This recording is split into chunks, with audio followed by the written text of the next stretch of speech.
राजा हमरो कहला एक मानल करा, राजा हमरो कहला एक मानल करा। दाल और चावल पियानी को न लागे, दाल और चावल पियानी को न लागे। भौरिया चोखा बनावल करा, भैया भौरी व चोखा बनावल करा। पिया हमरो कहला एक मानल करा, पिया हमरो कहला एक मानल करा। आरो के पानी पियानी को न लागे, आरो के पानी को न लागे। अरे घड़ी लावा पानी भरावल करा, अरे घड़ी ला का पानी भरावल करा। पिया हमरो कहला एक मानल करा, पिया हमरो कहला एक मानल करा।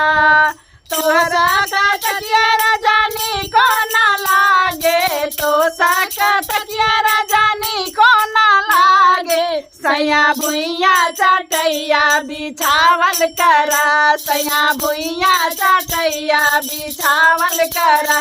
राजा हमरो कहला एक मानल करा, राजा हमरो कहला एक मानल करा।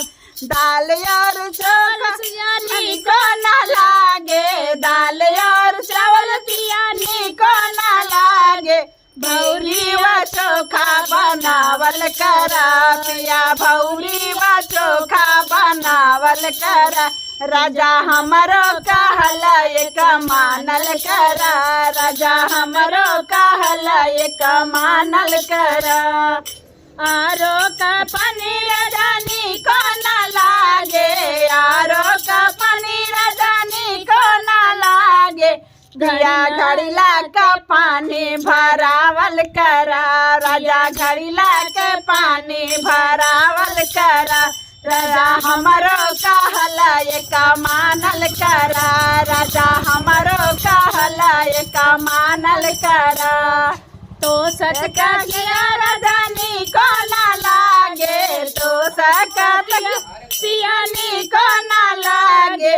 सैया भुइया चटैया बिछावल करा, सैया भुइया चटैया बिछावल करा। राजा हमरो कहला एक मानल करा, राजा हमरो कहला एक मानल करा। आप लोगों को यह गीत कैसी लगी कमेंट की जरूर बताइएगा। फिर मिलते हैं अगले नए वीडियो के साथ, तब तक के लिए बाय बाय।